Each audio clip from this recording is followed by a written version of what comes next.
saludar. Verónica, bienvenida, buenas noches, ¿cómo estás? Germán Giachero te habla.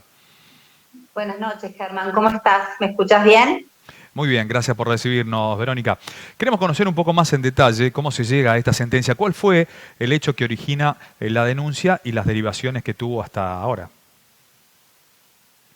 Bueno, el hecho que origina esto es una situación que se da en una salita de 4 años del jardín del Instituto del Rosario, precisamente con un niño que concurría a la institución.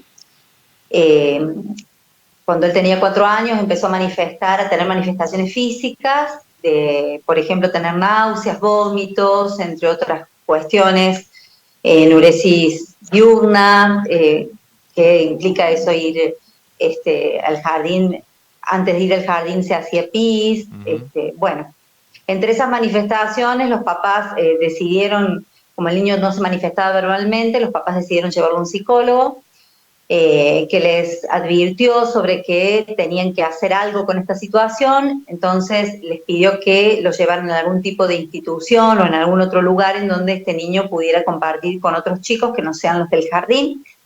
Así lo hicieron los papás, dándose cuenta de que esto sucedía solamente en el jardín. Ujú. Con el transcurso de los días, el niño comenzó a hablar, a expresarse verbalmente sobre qué pasaba en el jardín, y ahí es donde manifiesta que un compañerito de su sala, lo agredía de alguna manera en su intimidad, Ujú. y bueno, y esto dio lugar a que la mamá empezara todo un camino y un recorrido en la escuela, primero con la seño de sala, después con la directora de la institución, después ya con el representante legal, y bueno, sin tener ninguna respuesta, ¿no? Por parte del Instituto del Rosario.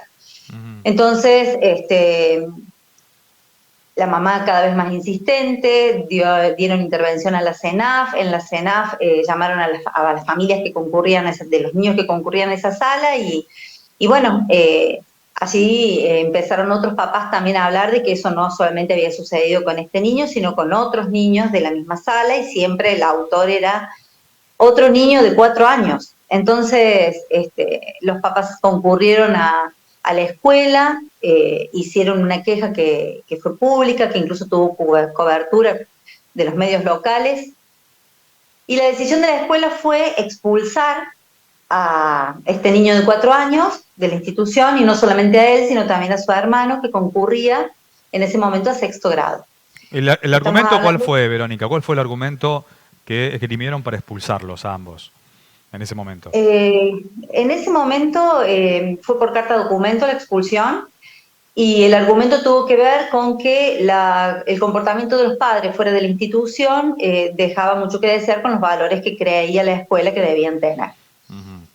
Eh, Poniendo toda la mirada en la cuestión entre los adultos y dejando absolutamente de lado el interés superior de esos dos niños, que eran los vulnerables, ¿no? Uno de esos niños estaba siendo vulnerado en su intimidad dentro de la escuela, y el otro no tenía absolutamente nada que ver, el que iba a sexto grado.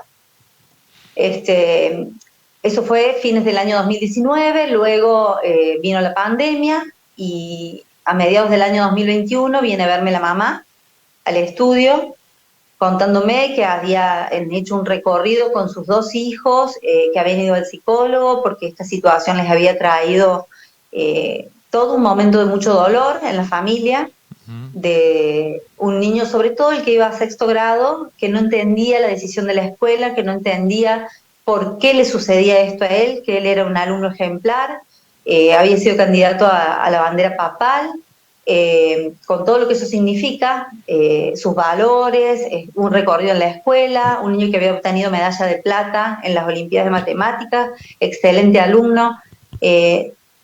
Los testigos, que fueron algunas mamás de compañeros de este niño, manifestaron que jamás había tenido un problema en la escuela, no entendía, y de hecho hasta llegó a echarle la culpa a sus papás, que no lo habían defendido ante esta Ujú. situación y ante esta decisión del colegio.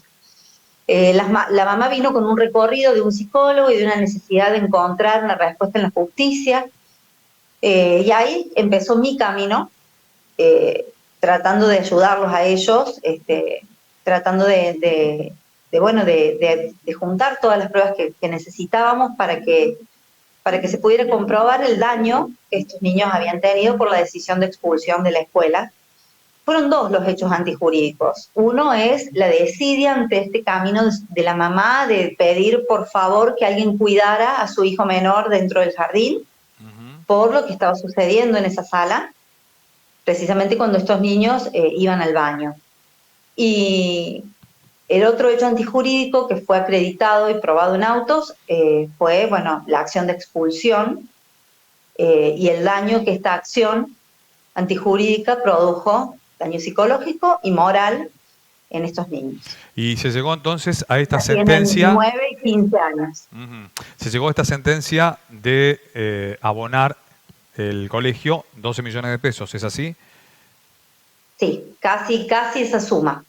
Teniendo en cuenta que se divide una parte en daño psicológico y otra parte es daño moral.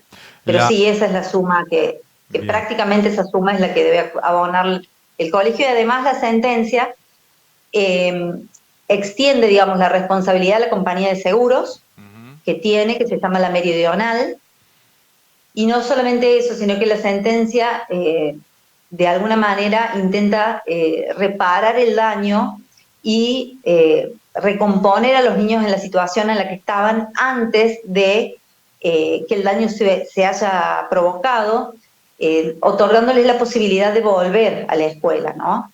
La sentencia obliga a la institución a rematricular a los niños si esa es la decisión de los niños. Claro. No como una obligación para ellos, ¿no? No como una obligación, sino como una obligación para la escuela, pero sí esa es la decisión de los niños y de sus papás.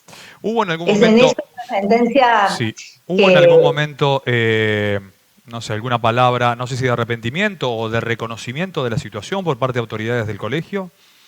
No, las autoridades no se presentaron a la audiencia complementaria. Este es un trámite de daños que hace unos años se tramita de manera oral, donde hay dos instancias, una audiencia preliminar y una audiencia complementaria. A ninguna de las dos audiencias se presentaron las autoridades de la institución. Sí lo hicieron a una audiencia una abogada, y a la otra audiencia, la última, la audiencia complementaria, lo hizo un abogado por parte de la compañía de seguros, no así ninguna persona que representara la institución, ni su representante legal, ni algún directivo, absolutamente nadie. Y eso le ha sido reprochado también en la sentencia, la actitud que ha tenido la escuela con estos niños. Sin embargo, los niños sí fueron a la audiencia. Si bien no los dejaron entrar para no revictimizarlos, porque la verdad que el testimonio de la mamá fue desgarrador, igual que el de los testigos, y entonces la decisión de su señoría fue que no ingresaran a la sala de audiencias para que no escuchar todo eso no los revictimizara. Su señoría los conoció y les dedica unas palabras muy lindas en la sentencia cuando les dice que ellos han ido a tribunales a buscar un cierre de una herida que ha provocado la institución que debió cuidarlos. Así que la sentencia es reparadora. Algún día la van a poder leer, entenderla en todos sus términos, y van a entender que sus papás llegaron hasta las últimas consecuencias en la búsqueda de justicia para ellos. Bien, Verónica, gracias por este contacto con nosotros. De nada, muchas gracias a ustedes. La abogada Verónica Riegui sobre este